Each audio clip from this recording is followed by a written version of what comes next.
আউযুবিল্লাহি মিনাশ শাইতানির রাজিম বিসমিল্লাহির রহমানির রহিম। ফিনান্সিয়াল ম্যানেজমেন্ট ২ নম্বর অধ্যায়, দ্বিতীয় format certainty equivalent. Certainty equivalent সমতুল্য ঝুঁকি। এখানে আমাদের ৩টা প্রশ্ন হবে।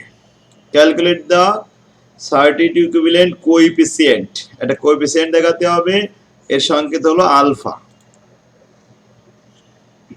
নিট প্রেজেন্ট ভ্যালু, আর হলো ডিসিশন বা কমেন্ট। এই ইকুইভ্যালেন্টের কাজ কি? ইকুইভ্যালেন্ট বের করা একটা শিখতে হবে সূত্র, আর এই ইকুইভ্যালেন্টের প্রয়োগ শিখতে হবে, এরপরে যে কমেন্ট করতে হবে। প্রথমে ইকুইভ্যালেন্ট কোএফিসিয়েন্ট যদি জিজ্ঞেস করা হয় যে এই ইকুইভ্যালেন্টের মান বের করো, তাহলে সূত্র হলো 1 plus risk free to the power n whole divided by 1 plus RADR to the power n। আচ্ছা, এসে কোএফিসিয়েন্টের সূত্র। রিস্ক ফ্রি পাবো কোথায়? পড়ে দেওয়া থাকবে RADR, risk adjusted discount rate. এরপরে 2 নম্বর সূত্র হলো net present value. Net present value যখন ইকুইভ্যালেন্ট থাকবে তখন ক্যাশ ফ্লোকে আগে ইকুইভ্যালেন্ট দ্বারা গুণ করে নিয়ে উপযুক্ত তৈরি করে নিয়ে তারপরে ডিসকাউন্ট করে প্রেজেন্ট ভ্যালু বানাতে হবে, নিট প্রেজেন্ট ভ্যালু। আচ্ছা, প্রথমে একটা অঙ্ক দেখি। Problem number 1, assuming risk free rate of return 5% and risk adjusted discount rate RADR 10% and time period 5 years. You are required to calculate the equivalent certificate equivalent coefficient. Certainty ইকুইভ্যালেন্টের সহগ দেখাতে হবে, coefficient দেখাতে হবে।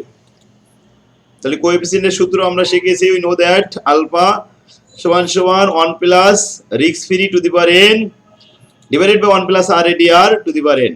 রিস্ক ফ্রি দেওয়া আছে 5%, RADR 10%, number of period 5 years. এখন মানগুলো বসাই। যদি ফার্স্ট ইয়ার হয়, ফর ফার্স্ট ইয়ার যখন হবে নাম্বার অফ পিরিয়ড তখন 1 দিতে হবে এখানে।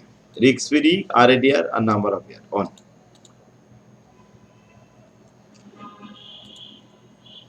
এখন আমরা ক্যালকুলেশন করলাম, উপরে 1 প্লাস 0.05 টু দি পাওয়ার 1 আর নিচে 1 plus 0.10 RADR to the power 1। Calculation করলাম, কোনো কিছুর পাওয়ার 1 হলে সেম থেকে যায়, ওটার কোনো পরিবর্তন হয় না। আর কোনো কিছুর পাওয়ার যদি 0 হয় তাহলে সব মিলে 1 হয়ে যায়। তো এখানে 1 পাওয়ার দিয়ে আসলো, উপরে 1.05 নিচে 1.10, ভাগ করলে হয় 0.955, এটা অ্যান্সার। সেকেন্ড ইয়ার যদি হয় শুধু পরিবর্তন হবে, পাওয়ার 2 হবে আর সবকিছু সেম থাকবে। এতে আমাদের মান আসবে 0.911। থার্ড ইয়ারে পাওয়ার চেঞ্জ হয়ে 3 হলো, পাওয়ার 3 পাওয়ার করে 0.87। ফোর্থ ইয়ারে পাওয়ার 4, ফিফথ ইয়ারে পাওয়ার 5। এই যদি 0 বছর বলা হয় তাহলে পাওয়ারটা এখানে 0 দিতে হবে, দুই জায়গায় পাওয়ার 0 দিলে 1 হয়ে যাবে। আচ্ছা, যে কোনো মানের উপরে পাওয়ার 0 দিয়ে ক্যালকুলেশন করলে সব 1 হয়ে যায়। Problem number 2, you are supplied with the following information XYZ Limited, project 1, project 2. Cash flow 4টা বছরে 4 রকম দেয়া আছে, ইকুইভ্যালেন্ট দেয়া আছে 4টা। আচ্ছা, এখানে প্রজেক্ট 2 তেও 4টা ক্যাশ ফ্লো দেয়া আছে, ইকুইভ্যালেন্ট দেয়া আছে। এখন 0 বছরে আমরা ইনভেস্ট করেছিলাম 5 লাখ টাকা প্রজেক্ট 1 এ আর 6 লাখ টাকা প্রজেক্ট 2 তে ইনভেস্ট করেছিলাম, এটা ছিল 0 বছর। 0 বছরের ইকুইভ্যালেন্ট সর্বদাই 1। কোএফিসিয়েন্টের এই সূত্র অনুযায়ী যদি এখানে 0 লেখা হয় তাহলে ফলাফল 1 চলে আসবে। 5 লাখ টাকা ইনভেস্ট করে প্রজেক্ট 1 এ ইনকাম করেছে 4 বছর 2.5 লাখ, 3 লাখ, 2 লাখ, 1.5 লাখ। আচ্ছা, আর এখানে প্রজেক্ট 2 তে 6 লাখ টাকা ইনভেস্ট করে 3.5 লাখ, 2.5 লাখ, 2.5 লাখ এবং 2 লাখ ইনভেস্ট এখানে ক্যাশ ইনফ্লো হয়েছে। ইকুইভ্যালেন্ট গুলো সব দেয়া আছে। Which project should be accepted to the company? কোন প্রজেক্টটা অ্যাকসেপ্ট করা উচিত? এই দুইটা প্রজেক্টের ভিতরে কোনটা ভালো? If the risk free discount rate 10%, যদি রিস্ক ফ্রি 10% হয়ে থাকে। এই প্রশ্নে আনসার দিতে গেলে আমাদের এখন কি করতে হবে, নিট প্রেজেন্ট ভ্যালু বানাতে হবে, দুইটা প্রজেক্টের নিট প্রেজেন্ট ভ্যালু বানাতে হবে, যেটা নিট প্রেজেন্ট ভ্যালু বড় হবে এবং পজিটিভ হবে সেটা আমাদের জন্য ভালো। First we find out net present value of each project, প্রত্যেকটা প্রজেক্টের আগে নিট প্রেজেন্ট ভ্যালু বের করে নিই। আমাদের নিট প্রেজেন্ট ভ্যালু বের করতে বলা হয়নি, প্রশ্নে আমাদের কমেন্ট করতে বলা হয়েছে। হুইচ প্রজেক্ট, কোন প্রজেক্টটা অ্যাকসেপ্ট করবে সেটা কমেন্ট করতে গেলে আগে আমাদের ক্যালকুলেশন লাগবে নিট প্রেজেন্ট ভ্যালু। এই জন্য আমরা লিখেছি first we find out net present value for each project. We know that, আমরা জানি নিট প্রেজেন্ট ভ্যালু সূত্র total present value minus NCO. সূত্রটা ইকুইভ্যালেন্ট আছে যেহেতু ইকুইভ্যালেন্টের সূত্র লিখলাম। উপরে cash flow 1 equivalent 1, cash flow 2 into equivalent 2, cash flow 3 equivalent 3, cash flow 4 equivalent 4 divided by 1 plus i to the power n 1 plus i to the power n 1 plus i to the power n minus NCO. Cash flow এখানে কয়টা আছে, চারটা, এই চারটা মান লিখলাম। আয় লক্ষ্য সাথে, হ্যাঁ স্যার একটা প্রশ্ন ছিল। হ্যাঁ বলেন। স্যার এনসিও সাথে যে স্যার C1 দিয়ে স্যার গুণ দিছেন, এটা কি স্যার দিতে হবে? মানে হ্যাঁ। স্যার এই 1 দিয়ে গুণ দিলে তো সেমই হয় স্যার, আমি একটা বলি স্যার 1 দিয়ে গুণ দেওয়া অবস্থায় পাইনি। আচ্ছা, এটা 1 দিয়ে গুণ দিতে হয় কি জন্য, এখানে আমাদের 5 লক্ষর সাথে 1 ছিল ইকুইভ্যালেন্ট, ও এই জন্য এখানে গুণ দিয়ে দেওয়া ভালো, যেহেতু আছে এটা স্যার, ব্যবহার। স্যার আপনার অন্য অঙ্কগুলো আছে যেগুলোর মধ্যে স্যার 1 দেওয়া ছিল না স্যার, সেগুলোর মধ্যে স্যার আপনি 1 দিয়ে গুণ দিয়ে দিয়েছেন স্যার, ও, সেটা কি দিতে হবে স্যার তখন যখন দেওয়া না হ্যাঁ, থাকবে? যেহেতু এখানে আমরা এই পাশে যেহেতু ইকুইভ্যালেন্ট ব্যবহার করি সেক্ষেত্রে ওইখানেও ব্যবহার করা ভালো, তাহলে কোনো আচ্ছা রিস্ক থাকে না, সন্দেহ থাকে না, কারণ এটা আচ্ছা, অভ্যাস ঠিক আছে। থাকলে এই ইকুইভ্যালেন্ট গুলো ব্যবহার করা যাবে। যাই হোক, এরপরে আমরা ক্যাশ ফ্লো সবকিছু উপরে ক্যালকুলেশন করে দিলাম, ক্যালকুলেশন করে যা পেলাম এবার নিচে ডিসকাউন্ট করে ফেললাম। ফলাফল আগে টোটাল প্রেজেন্ট ভ্যালু বানালাম 5,98,431 টাকা, ওখান থেকে 5 লক্ষ মাইনাস করলে 98,431 টাকা থাকলো আমাদের অ্যান্সার। এটা পজিটিভ 98,431 টাকা। প্রজেক্ট 2, ছিল স্যার। হ্যাঁ স্যার আমরা যখন যে ফরম্যাট 1 এ করেছি এনপিবি, তখন স্যার এই যে এনসিও ইনটু যে সার্টেনিটি ইকুইভ্যালেন্ট দিয়ে গুণ করে নি, এটা কি শুধু স্যার সার্টেনিটি ইকুইভ্যালেন্টের সময় এনসিও ইনটু দিব, সার্টেনিটি ইকুইভ্যালেন্ট দিয়ে গুণ দিব? এক নম্বর ফরম্যাটে কোনো ইকুইভ্যালেন্ট ছিল না, এই জন্য ওখানে গুণ করার কোনো প্রশ্নই আসে না, আর এটা তো ইকুইভ্যালেন্ট দেওয়া আছে তাই না, এই জন্য এখানে গুণ করতে হবে, এই তো পার্থক্য, ফরম্যাটে আলাদা। আচ্ছা, তাহলে আমরা দুইটা প্রজেক্টের নিট প্রেজেন্ট ভ্যালু করে, একটা 98,431 টাকা পজিটিভ হলো, আর একটা হলো কত, 65,095 টাকা।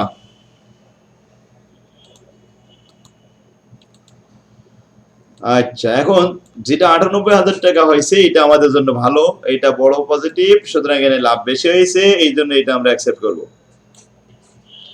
হুইচ প্রজেক্ট, এখন হুইচ প্রজেক্টের জায়গায় প্রজেক্ট 1 লিখে বাদ বাকিটুকু উঠাই দিলে হবে।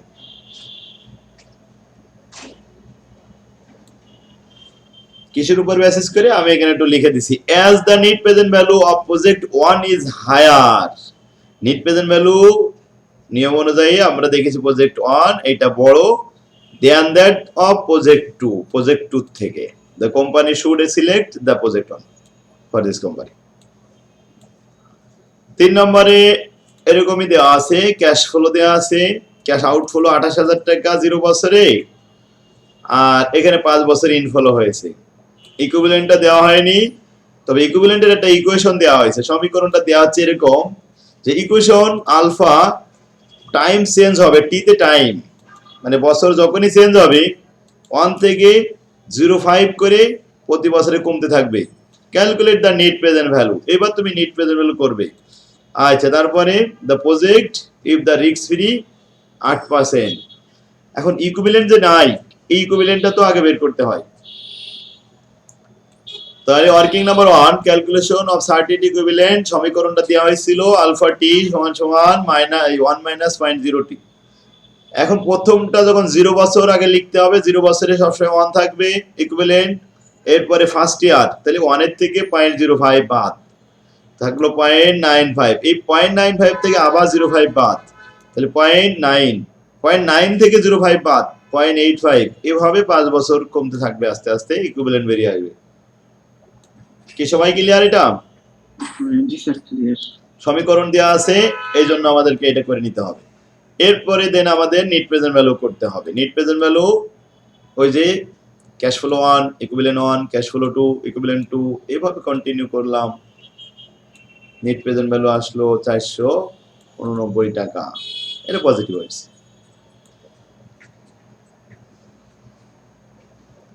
4 নম্বর প্রবলেম। মানে স্যার আমাদের ওই সার্টেনটি ইনকমপ্লিট ওইটা বানাই নিতে হবে ওটা দিয়ে, হ্যাঁ, তাই না? এটা ওই যে আমাদের ওরা দেয়নি বলে বানাই নিতে হবে। এখানে একটা হিন্স দিয়ে দিচ্ছে যে ফলোইং ইকুয়েশন, সমীকরণটা ফলো করো। এই সমীকরণ দিয়ে কি করতে হবে এখানে কোথাও বলেনি, কিন্তু ইকুইভ্যালেন্ট করো, কিন্তু আমাদের এখানে করে নেওয়া লাগবে, নাইলে আমি অ্যান্সার করব না, করতে পারবো না, তাই না? মানে প্রত্যেক ইয়ার থেকে 0.05 মানে মাইনাস করে দিলে হ্যাঁ। পরে ইয়ে হবে। এখন 0 আমি দেখা যাচ্ছে এখানে এই অঙ্কে 0.5 দেওয়া আছে, পরীক্ষার হলে আসলো 0.6, তো কি সমস্যা হবে? হ্যাঁ, তো 0.6 বাদ দিব। না না 0.6 বাদ দিব, 1 থেকে 0.6 বাদ দিয়ে পরবর্তী বছর ওই লাস্ট মানটাকে দিয়ে আবার 0.6 বাদ দিব। হ্যাঁ, এইটা হলো শিকার সিস্টেম, যে আমি একটা অঙ্ক করাই দেবো, ওই অঙ্কটা কখনোই পরীক্ষা আসবে না, কিন্তু ওই রকমই অঙ্ক আসবে, সেটা অ্যান্সার করতে হবে, পারা যাবে কিনা। স্যার ম্যাথ তো কখনো কমন আসে না, জাস্ট ফর্মুলাটা আছে। হ্যাঁ, ম্যাথ মনে করেন যদি কমান আসে তাহলে ওই যে স্যার প্রশ্ন করেছে উনি বোঝে না তাই কমান আসছে, কারণ ম্যাথ কমান আসবে কেন? অথচ প্রত্যেকটা ম্যাথ কমান না দিলে ছাত্ররা পারে না, কারণ ছাত্ররা তো শেখে না, এটা তো মুখস্থ করে, ঠিক না? আমি সিস্টেম শেখাবো, এই সিস্টেমের অঙ্ক যেটাই আসুক না কেন সেটাই অ্যান্সার করতে পারবে। তাই যদি হয় তাহলে ছাত্ররা অঙ্ক শিখছে। আর আমাদের স্টুডেন্টরা দেখা যায় এখনকার যে স্টুডেন্ট গুলো আছে, যদি একবার হুবহু ব্যতিক্রম এর থেকে একটা কমন না আসে তাহলে আর সেটা অ্যান্সার করতে পারে না। তাহলে কি এগুলো মুখস্থ করে আসছিল নাকি? অ্যান্সার করতে পারে না কেন? এই নিয়মের অঙ্ক কি কখনো করিনি সে? হ্যাঁ, সেটার সিস্টেম, এই যে আমাদের সিস্টেমটাই লস বাংলাদেশে। আমি এখন ইকুইভ্যালেন্ট সম্পর্কে ধারণা দিলাম, এখন ইকুইভ্যালেন্ট নিয়ে যদি যে কোনো প্রশ্ন ছাত্ররা অ্যান্সার করতে পারবে। আর স্যারেরা যদি এভাবে ধারণা না দেয়, এভাবে তো নেই বইতে, তা ধারণা দেবে কি? স্যারেদের মাথায় থাকবে কি? রাইটারই তো মাথায় নেই। তাহলে এখন আমরা বুঝতে পারছি ইকুইভ্যালেন্টের কাজ কি। এখানে দুইটাই প্রশ্ন হয়, ওই নিট প্রেজেন্ট ভ্যালু আর ওই ইকুইভ্যালেন্ট বের করার সিস্টেম, আর ফিগারটা চেঞ্জ হতে পারে। আচ্ছা, আরেকটা কি comment, which project should you accept, should you select, এই তো তিনটা প্রশ্ন হবে এখান থেকে। তো কয়টা প্রশ্ন হবে, প্রশ্নগুলো কেমন থাকবে, এগুলো যদি আমরা জানতে পারি আলহামদুলিল্লাহ, তাহলে আমাদের আর কেউ ঠেকাতে পারবে না। যাই হোক, তাহলে আমরা এটা বুঝতে পারছি। 4 নম্বরটাও একই অঙ্ক। এখানে প্রজেক্ট আছে এ আর বি, ইকুইভ্যালেন্ট দেয়া আছে, 0 বছরে ইনভেস্ট করেছিলাম 3 লাখ, এই 3 লাখ ইকুইভ্যালেন্ট 1 দেয়া আছে, আর এতে আমাদের 5 বছরের ইনফ্লো দেওয়া আছে। ব্যাস, প্রেজেন্ট ভ্যালু করতে হবে। এই স্যার যদি স্যার এই মানে এখানে যদি স্যার এরকম কোশ্চেন করা থাকে যে হুইচ প্রজেক্ট সিলেক্টেড, তাহলে স্যার বুঝতে হবে যে আমার এনপিভি নির্ণয় করতে হবে। হ্যাঁ, যেহেতু আমাদের ইকুইভ্যালেন্টে দুইটাই অপশন, একটা ইকুইভ্যালেন্ট বের করা আর একটা হলো নিট প্রেজেন্ট ভ্যালু বের করা। এখানে কোনো আইআরআর এর কোনো অপশন নেই, এখানে কোনো পেব্যাক পিরিয়ড করার কোনো সুযোগ নেই। তাহলে আমরা এখন তো নিট প্রেজেন্ট ভ্যালু করি, সিদ্ধান্ত দেওয়া ছাড়া উপায় নেই।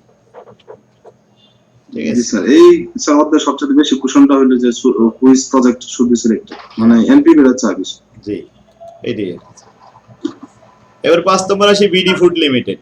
এখানে 5 লক্ষ টাকা ইনভেস্ট করা হয়েছে, এক্সপেক্টেড ক্যাশ ফ্লো দেওয়া হয়েছে, ইকুইভ্যালেন্ট কোএফিসিয়েন্ট আর অ্যাজ ফলো নিচেই দেওয়া হলো, এই তো দেওয়া হলো, তাই তার সমস্যা নেই। এবার প্রশ্ন compute the net present value, compute net present value করো, compute the internal rate of return. এবার ইন্টারনাল রেট অফ রিটার্ন করো।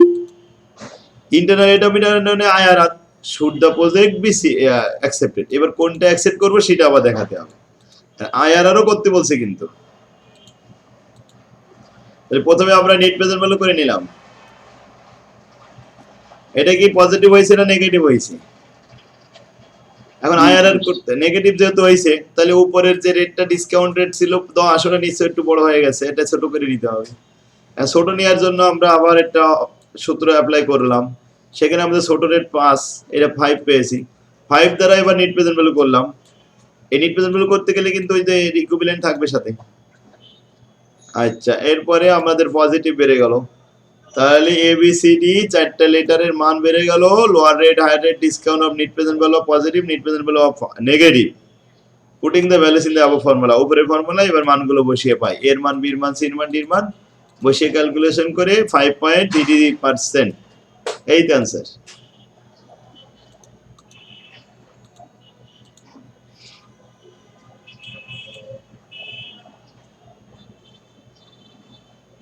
স্যার হুম, স্যার এই যে কমেন্টটা স্যার, এখানে তো স্যার আইআরআর স্যার লোয়েস্ট বলছেন স্যার, আইআরআর দিক স্যার কমেন্ট করতে হবে স্যার, লাইক স্যার এনপিভি দিয়ে করলেই হবে শুধু। না এখানে তখন আইআরআর তো যদি চাই তাহলে আইআরআর দিয়েই আমাদের কমেন্ট করতে হবে, আর কিছু যদি না চাই তখন নিট প্রেজেন্ট ভ্যালু। ওই মানে যদি সরাসরি মানে আইআরআর যদি না থাকে, দুইটা আসলে ক্যাপিটাল বাজেটিং এর ভিতরে দুইটা অ্যাকসেপ্টেবল রিকোয়ারমেন্টের ভিতরে গ্রহণযোগ্য, সেটা হচ্ছে নিট প্রেজেন্ট ভ্যালু আর আইআরআর।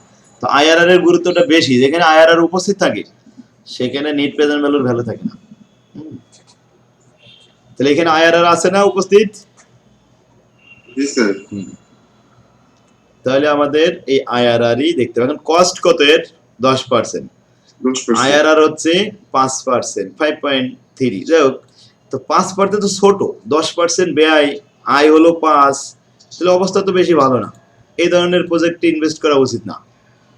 যদি এটা 15% হইতো, ব্যয় 10%, আয় 15%, সেক্ষেত্রে আমরা মেনে নিতে পারতাম, এটা হ্যাঁ অ্যাকসেপ্ট করতে পারবো।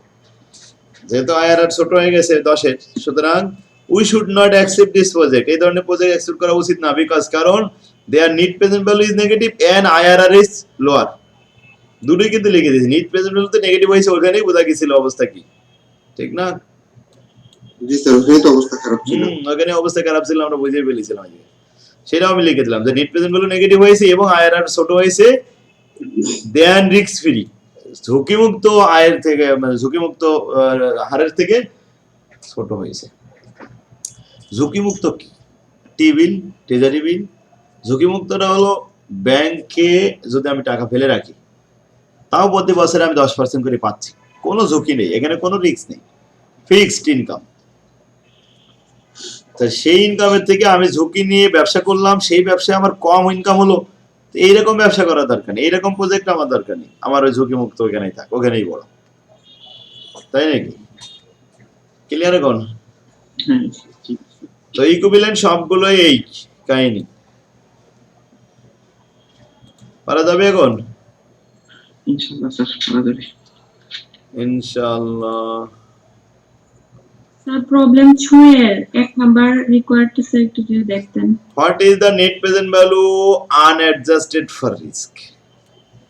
এখন রিস্ক যদি আমি আনঅ্যাডজাস্টেড মানে অ্যাডজাস্টেড না করেই দেখাতে হবে। আর 2 নম্বর বলছে what is the certainty equivalent net present value, আর ইকুইভ্যালেন্টটা অ্যাডজাস্ট করতে হবে, একটা আনঅ্যাডজাস্টেড একটা আছে অ্যাডজাস্টেড। যেটা আনঅ্যাডজাস্টেড বলেছে সেটা আমাদের ইকুইভ্যালেন্ট ব্যবহার করা হবে না। এখন ইনকাম তো প্রতি বছরে সমান, তো সমান হলে সমান পদ্ধতিতে ইউজ করতে হয়, সমান পদ্ধতি ইউজ করলাম। আচ্ছা, এখান থেকে আছে সমান পদ্ধতি যদি আপনাদের মনে না থাকে কোনো সমস্যা নেই, এই সূত্রেই অ্যাপ্লাই করবেন, সরাসরি ক্যাশ ফ্লো 1 2 3 4 চারটা লিখে দিবেন, কিন্তু ইকুইভ্যালেন্টের সাথে লেখার দরকার নেই।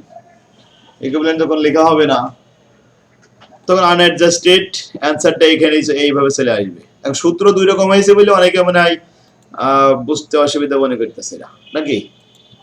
স্যার আনঅ্যাডজাস্টেড সূত্র তো স্যার ইজি। হ্যাঁ, এটা তো আমরা টাইম ভ্যালু অফ মানি শিখছি, ওই যে লিজ ফাইন্যান্সিং শিখলাম, প্রেজেন্ট ভ্যালু সূত্র শিখছি না? জি স্যার। যদি এই সূত্রটা মনে না থাকে সেক্ষেত্রে সে এই সূত্রই লিখবে, ক্যাশ ফ্লো 1 2 3 4 এভাবে লিখে যাবে। শুধুমাত্র থাকবে নাকি ইকুইভ্যালেন্টটা অ্যাডজাস্ট করা হবে না, আর সব ঠিক থাকবে। এতে আমাদের নেট প্রেজেন্ট ভ্যালু আসছে 3,90,800, আর ইকুইভ্যালেন্ট অ্যাডজাস্ট করে নেওয়ার পরে যেটা আসছে সেটা মাইনাস ফিগার হয়ে গেছে, -25,409 টাকা। স্যার এখানে সিদ্ধান্ত চাইলে কি বলা যেতে পারে?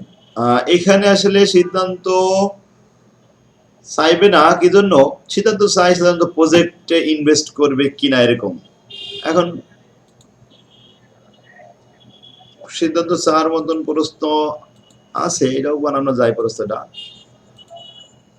আর প্রশ্নটা যদি বানানো হয় তাহলে এই নিয়মের উপর প্রভাব পড়ে যায়, কিন্তু নিয়মের উপর কোনো প্রভাব ফেলানো যাবে না। যেমন আনঅ্যাডজাস্টেড, এটা কিন্তু পজিটিভ হয়েছে, সেক্ষেত্রে আনঅ্যাডজাস্টেড গ্রহণযোগ্য, আর অ্যাডজাস্টেডটা নেগেটিভ হয়েছে, সেক্ষেত্রে অ্যাডজাস্টেডটা গ্রহণযোগ্য নয়।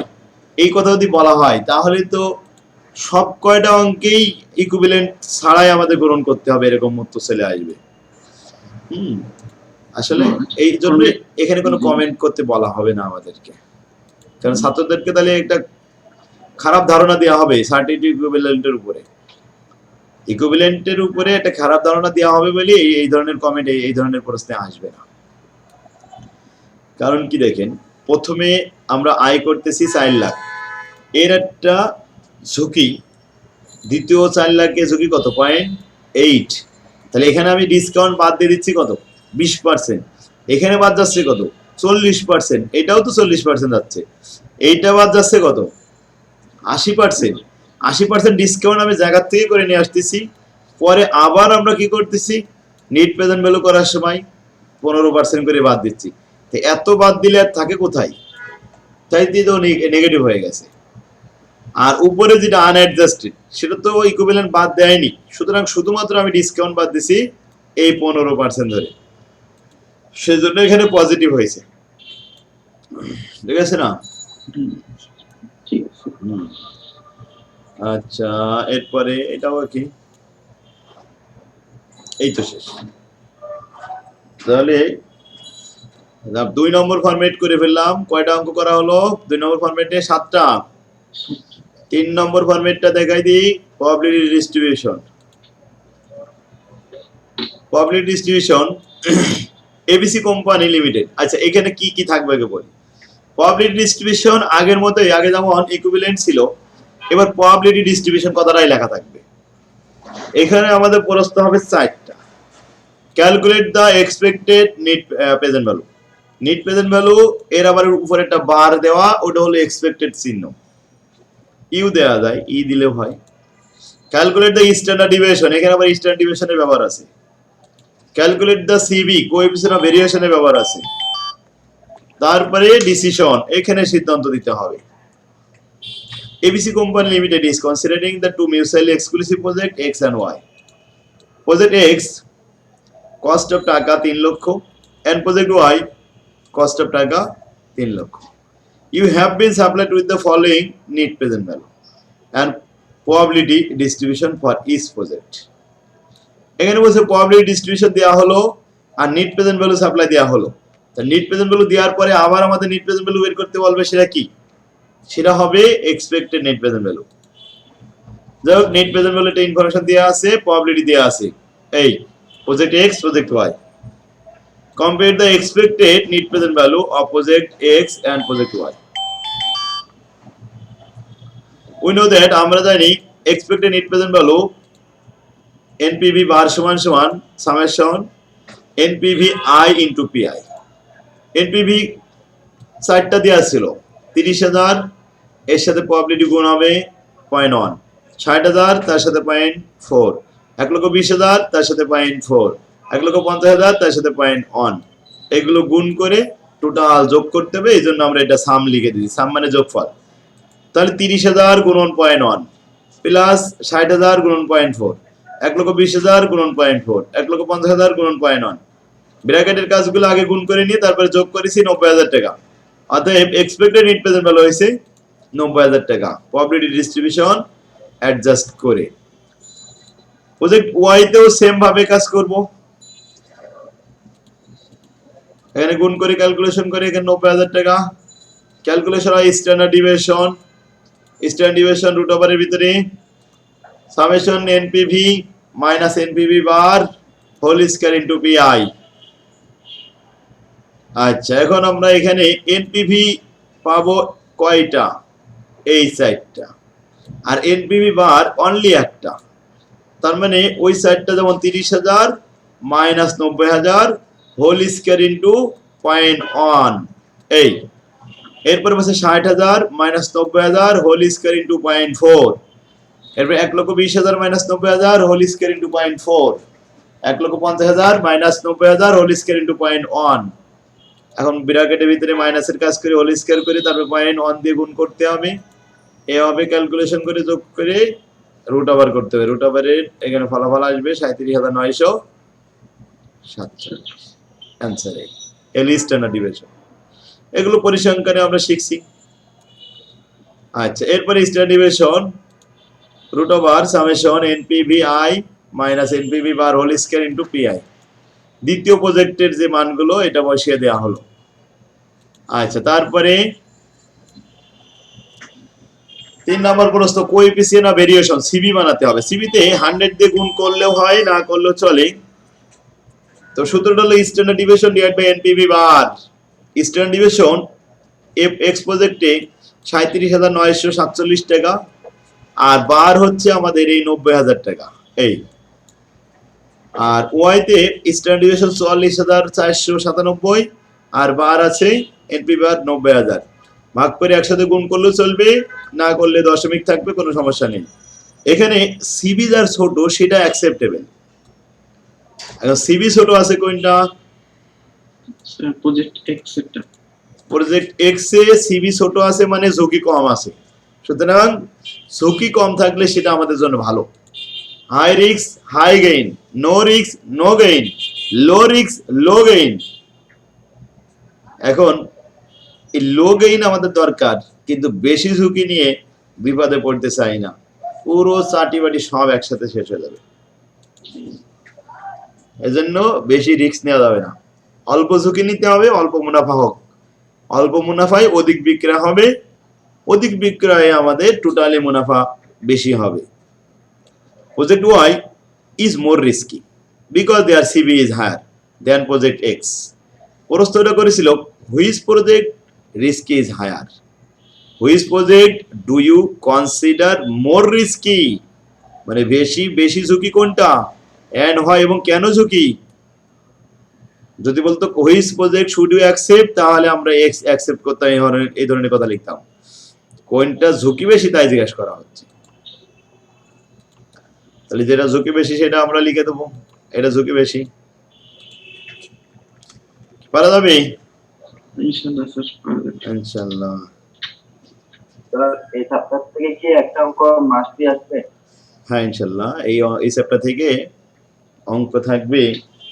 এই যে 2 নম্বর ফরম্যাট করলাম, এখন আমাদের প্রজেক্ট ম্যানেজমেন্টের 4 নম্বর অধ্যায়ের অঙ্ক কিন্তু হয়ে গেল। প্রজেক্ট ম্যানেজমেন্টে 4 নম্বর অধ্যায়, এই 2 নম্বর ফরম্যাট আর 3 নম্বর ফরম্যাট, এই দুটো ফরম্যাট মিলে ওখানে 4 নম্বর অধ্যায়। আজকে যেটা করাচ্ছি প্রজেক্ট ম্যানেজমেন্টে 4 নম্বর অধ্যায় হয়ে যাচ্ছে। তো প্রজেক্ট ম্যানেজমেন্টের 1 নম্বর অধ্যায় 2 নম্বর অধ্যায় হয়ে গেছে, 3 বাদ 4 চলে গেলাম, আর 3 নম্বর অধ্যায়টা টাইম সিরিজের সাথে মিলে যাবে। স্যার এই মানি ফিনান্সিয়াল ম্যানেজমেন্ট তো এখান থেকে মানে ফার্স্ট দিতে একটা থাকবে, মাস্ট বি থাকবে, বি পার্টও থাকবে, সি পার্টও থাকবে। আচ্ছা আলহামদুলিল্লাহ। এরপরে 2 নম্বর একই অঙ্ক, ইনভেস্ট করা হয়েছে 5,60,000 টাকা। এখানে প্রজেক্ট এম আর এন দুইটা প্রজেক্ট দেওয়া হয়েছে, প্রবাবিলিটি সাপ্লাই দেওয়া হয়েছে, 3টা প্রস্তুত করা হয়েছে। 1 নম্বরে যেমন 3টা প্রশ্ন, এখানেও 3টা প্রশ্ন করা হয়েছে। 3 নম্বর প্রশ্ন একই প্রশ্ন, এখান থেকে 5টা প্রশ্ন থাকবে আজকে বাড়ির কাজ। 2 নম্বর ফরম্যাট আর 3 নম্বর ফরম্যাট। 3 নম্বর ফরম্যাটে 2 নম্বর ফরম্যাটের 7টা অঙ্ক আর 3 নম্বর ফরম্যাটের 5টা অঙ্ক, 7 5 12টা অঙ্ক এখনই করে ফেলতে হবে। কি পারবে না? কালকে আবার ক্লাস আছে কিন্তু। স্যার 3 নাম্বার ফরম্যাটে প্রবলেম 4-5 নাই স্যার আমাদের। স্যার আমার বইতে মাত্র 3টা অঙ্ক আছে স্যার। 3টা অঙ্ক 3টাই করে। স্ক্রিনশট নিতে হবে স্যার। স্ক্রিনশট নিতে হবে স্যার, 2টা। স্যার প্রবলেম 3টা একটু দেখবেন স্যার। প্রবলেম 3 স্যার রিকোয়ার্ড 3 আর 4।